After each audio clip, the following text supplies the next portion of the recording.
વડોદરા મહાનગરપાલિકા દ્વારા આયોજિત કાર્યક્રમમાં રાજ્યના મુખ્યમંત્રીના હસ્તે 722 કરોડના વિકાસના વિવિધ કામોનું લોકાર્પણ અને ખાતમુહૂર્ત કરવામાં આવ્યું હતું, જેમાં વડોદરા મહાનગરપાલિકા દ્વારા આયોજિત પીએમ સ્વનિધિ અંતર્ગત શહેર ફેરિયાઓના સ્નેહ મિલનના કાર્યક્રમમાં મુખ્યમંત્રી ભૂપેન્દ્રભાઈ પટેલ ખાસ ઉપસ્થિત રહ્યા હતા।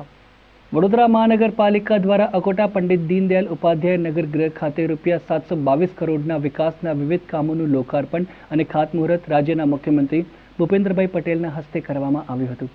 આ કાર્યક્રમ ગુજરાત સરકારના મુખ્ય દંડક બાલકૃષ્ણ શુક્લ, મેયર પીકેબેન સોનીની ઉપસ્થિતિમાં આ કાર્યક્રમ યોજવામાં આવ્યો હતો।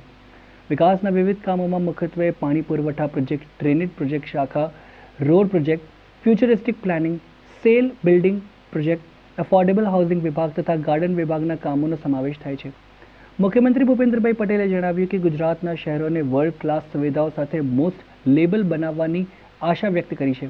શહેરને 722 કરોડના વિકાસ કામોની ભેટ આપતા તેમણે જણાવ્યું કે દેશના વડાપ્રધાન નરેન્દ્રભાઈ મોદીએ રાજ્યમાં શહેરી વિકાસનો જે પાયો નાખ્યો છે તેના ઉપર ગુજરાત તેજ ગતિથી વધી રહ્યું છે।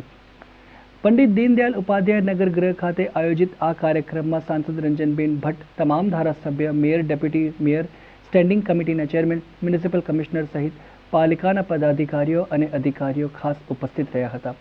શહેરના સ્કલ્પચર પાર્ક ખાતે આયોજિત આ કાર્યક્રમમાં મુખ્યમંત્રીએ લાભાર્થીઓ સાથે સંવાદ કરી તેમની સાથે ભોજન પણ લીધું હતું। આ ઉપરાંત મુખ્યમંત્રી ભૂપેન્દ્રભાઈ પટેલના હસ્તે પીએમ સ્વનિધિ યોજનાના લાભાર્થીઓને લોન સહાય અને મંજૂરી પત્રોનું પણ વિતરણ કરાયું હતું। મ્યુનિસિપલ કમિશનર તેમજ પાલિકાના પદાધિકારીઓ અને અધિકારીઓ ખાસ ઉપસ્થિત રહ્યા હતા। સૌને વિકાસની સમાન તક મળે એ માટે વડાપ્રધાનશ્રીએ સાચા અર્થમાં ગરીબ, વંચિત, પીડિત, છેવાડાના માનવી, નિરાધાર લોકોની ચિંતા કરી છે। ગરીબો અને છેવાડાના નાગરિકો સમાનભેર જીવન વિતાવી શકે તે માટે વડાપ્રધાનશ્રીએ અથાગ મહેનત કરીને ઘણી જનકલ્યાણલક્ષી યોજનાઓ દ્વારા આ વિકાસ ક્રાંતિ સાકાર કરી છે। લોનની જે વ્યવસ્થા પૂરી પાડી છે તે ખરેખર ખૂબ જ પ્રશંસનીય છે અને મારા જીવનકાળમાં તો મેં એવા પ્રધાનમંત્રી જોયા છે કે જેમણે નાનામાં નાના વ્યક્તિઓ માટે પણ આટલી બધી કેર રાખી છે।